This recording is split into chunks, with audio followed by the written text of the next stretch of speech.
नमस्कार। शब्द विन्यास 666 पर आप सभी मित्रों का पुनः पुनः स्वागत और अभिनंदन। कहानियों के इस श्रृंखला में आजकल हम सुन रहे हैं कमलेश्वर जी की कहानी दिल्ली में एक मौत। कहानी में कमलेश्वर जी ने एक शव यात्रा का वर्णन किया है। कहानी का प्रमुख चरित्र अत्यधिक ठंड होने के कारण शव यात्रा में जाने से बचना चाहता है, परंतु किसी की अंतिम यात्रा में न जाने का जो नैतिक बोझ उसकी आत्मा पर पड़ता है, उस गिल्ट से वो उभर नहीं पाता और अनायास ही उस शव यात्रा में शामिल हो जाता है। अभी तक आपने कहानी का प्रथम अंक सुना है। कहानी के दोनों अंक चैनल शब्द विन्यास 666 पर उपलब्ध हैं। आज हम कहानी का दूसरा अंक सुनेंगे, तो सुनना प्रारंभ करें। बाहर सड़क पर कोहरा अब भी घना है। सूरज की किरणों का पता नहीं है। कुलचे छोले वाला वैष्णव ने अपनी रेहड़ी लाकर खड़ी कर ली है। रोज की तरह वह प्लेटें सजा रहा है। उनकी खनखनाहट की आवाज आ रही है। 7 नंबर की बस छूट रही है। सूलियों पर लटके ईसा उसमें चले जा रहे हैं और क्यू में खड़े बाकी लोगों को कंडक्टर पेश की टिकट बांट रहा है। हर बार जब भी वह पैसे वापस करता है तो रेलगाड़ी की खनक यहाँ तक आती है। धुंध में लिपटी रूहों के बीच काली वर्दी वाला कंडक्टर शैतान की तरह लग रहा है और अर्थी अब कुछ और पास आ गई है। नीली साड़ी पहन लो, मिसेज वासवानी पूछ रही हैं। वासवानी के जवाब देने की घुटी घुटी आवाज से लग रहा है कि वह टाई की नॉट ठीक कर रहा है। सरदार जी के नौकर ने उनका सूट ब्रश से साफ करके हैंगर पर लटका दिया है और सरदार जी शीशे के सामने खड़े पगड़ी बांध रहे हैं। अतुल मवानी फिर मेरे सामने से निकला है। पोर्टफोलियो उसके हाथ में है। पिछले महीने बनवाया हुआ सूट उसने पहन रखा है। उसके चेहरे पर ताजगी है और जूतों पर चमक। आते ही वह मुझसे पूछता है, तुम नहीं चल रहे हो? और मैं जब तक पूछूं कि कहाँ चलने को वह पूछ रहा है कि वह सरदार जी को आवाज लगाता है, आइए सरदार जी, बहुत देर हो रही है, 10 बज चुका है। 2 मिनट बाद ही सरदार जी तैयार होकर नीचे आते हैं कि वासवानी ऊपर से ही मवानी का सूट देखकर पूछता है, ये सूट किधर सिलवाया? उधर खान मार्केट में, बहुत अच्छी सिला है, टेलर का पता हमें भी देना। फिर वह अपनी मिसेस को पुकारता है, अब आ जाओ डियर। अच्छा, मैं नीचे खड़ा हूँ, तुम आओ। कहता हुआ वह भी मवानी और सरदार जी के पास आ जाता है और सूट को हाथ लगाते हुए पूछता है, लाइनिंग इंडियन है? इंग्लिश, बहुत अच्छी फिटिंग है। कहते हुए वह टेलर का पता डायरी में नोट करता है। मिसेज वासवानी बारजे पर दिखाई पड़ती हैं।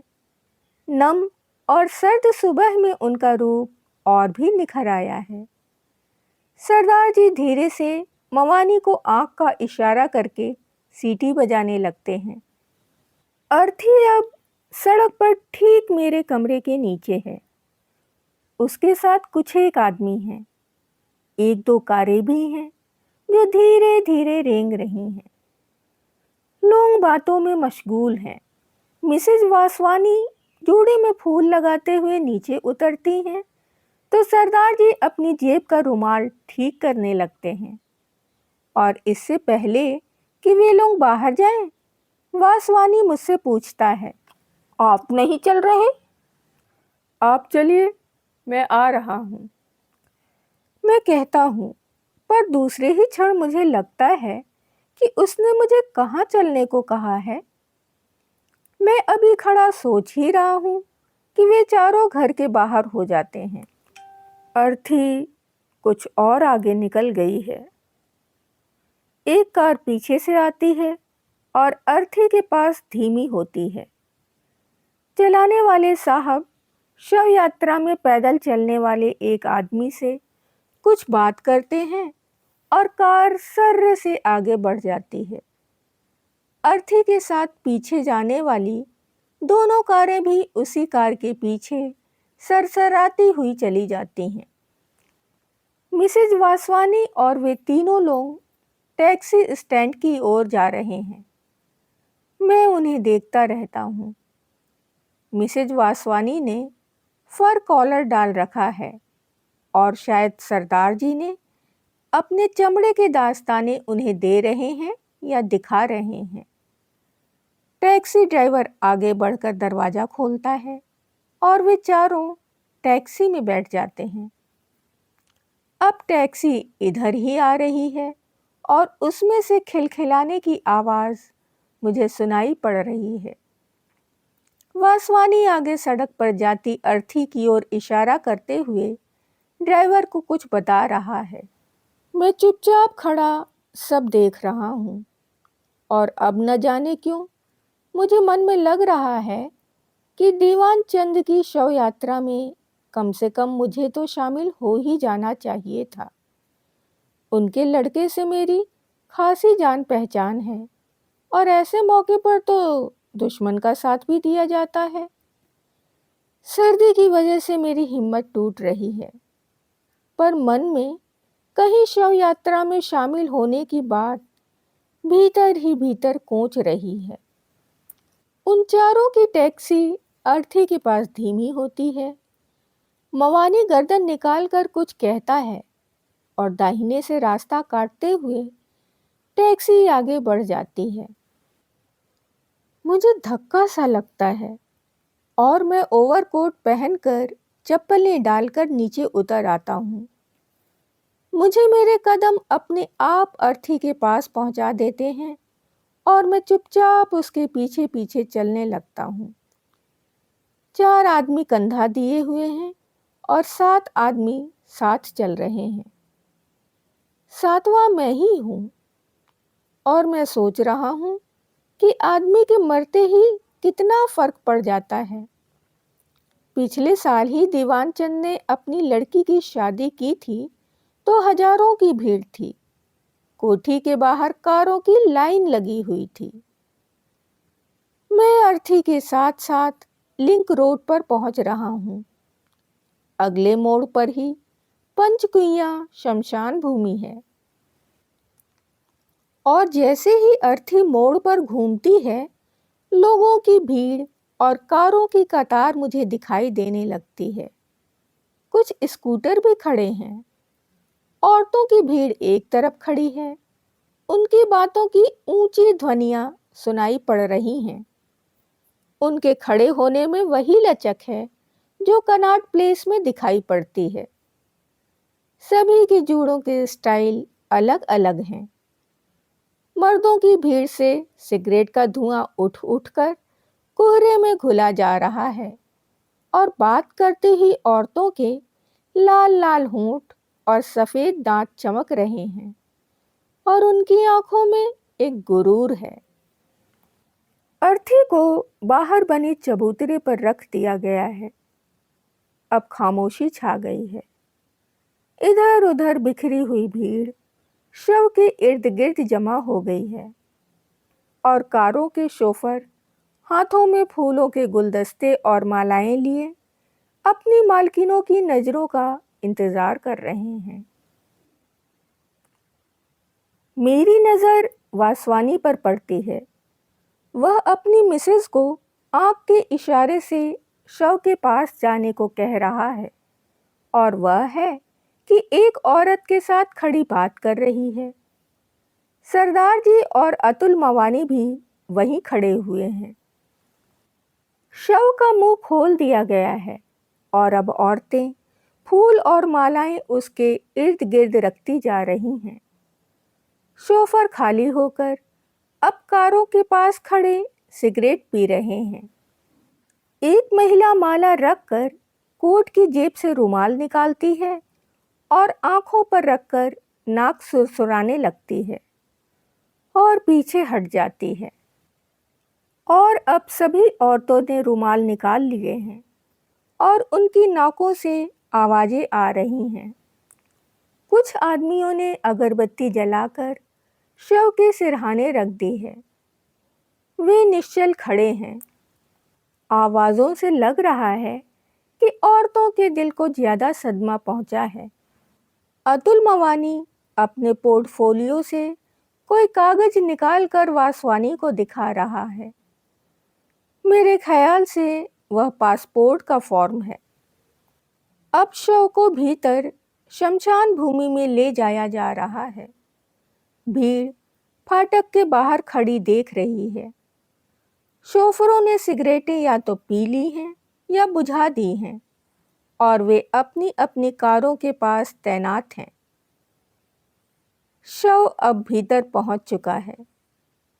मातम पुरसी के लिए आए हुए आदमी और औरतें अब बाहर की तरफ लौट रहे हैं।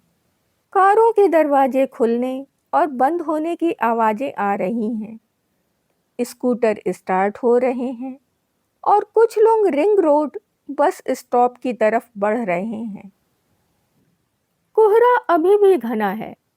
सड़क से बसें गुजर रही हैं और मिसेज वासवानी कह रही हैं, प्रमिला ने शाम को बुलाया है, चलोगे ना डियर? कार आ जाएगी, ठीक है ना? वासवानी स्वीकृति में सिर हिला रहा है। कारों में जाती हुई औरतें मुस्कुराते हुए एक दूसरे से विदा ले रही हैं और बाय बाय की कुछ एक आवाज़ें आ रही हैं। कारें स्टार्ट होकर जा रही हैं। अतुल मवानी और सरदार जी भी रिंग रोड बस स्टॉप की ओर बढ़ गए हैं और मैं खड़ा सोच रहा हूँ कि अगर मैं भी तैयार होकर आया होता तो यहीं से सीधा काम पर निकल जाता। लेकिन अब तो 11:30 बज चुके हैं। चिता में आग लगा दी गई है और 4-5 आदमी पेड़ के नीचे पड़ी बेंच पर बैठे हुए हैं। मेरी तरह वे भी यूं ही चले आए हैं। उन्होंने जरूर छुट्टी ले रखी होगी, नहीं तो वे भी तैयार होकर आते। मेरी समझ में नहीं आ रहा है कि घर जाकर तैयार होकर दफ्तर जाऊं या अब एक मौत का बहाना बनाकर आज की छुट्टी ले लूं। आखिर मौत तो हुई ही है और मैं शव यात्रा में शामिल भी हुआ हूं। अभी आप सुन रहे थे कमलेश्वर जी की कहानी दिल्ली में एक मौत। ये कहानी का दूसरा और अंतिम अंक है। पहला अंक सुनने के लिए चैनल शब्द विन्यास 666 पर आप जा सकते हैं। यदि कहानी और उसका प्रस्तुतिकरण आपको पसंद आया हो तो वीडियो को लाइक कर सकते हैं, अपने मित्रों और परिवारजनों में शेयर कर सकते हैं। जो सदस्य चैनल पर पहली बार आए हैं वो चैनल को सब्सक्राइब कर लें और बेल आइकन को दबाना बिल्कुल भी ना भूलें, जिससे कोई भी कहानी उनको ससमय उपलब्ध हो पाए। कहानी और उसकी प्रस्तुतिकरण से संबंधित कोई भी विचार या सुझाव आपके पास हो तो उसे कमेंट्स के जरिए हम तक आने दें। इसके अतिरिक्त अपनी पसंद की कोई भी कहानी सुनने के लिए, कोई भी उपन्यास सुनने के लिए या अपने किसी प्रिय लेखक की कोई रचना सुनने के लिए आप हमें कमेंट्स में बता सकते हैं या अपने सुझाव दे सकते हैं। अभी के लिए विदा। शुक्रिया।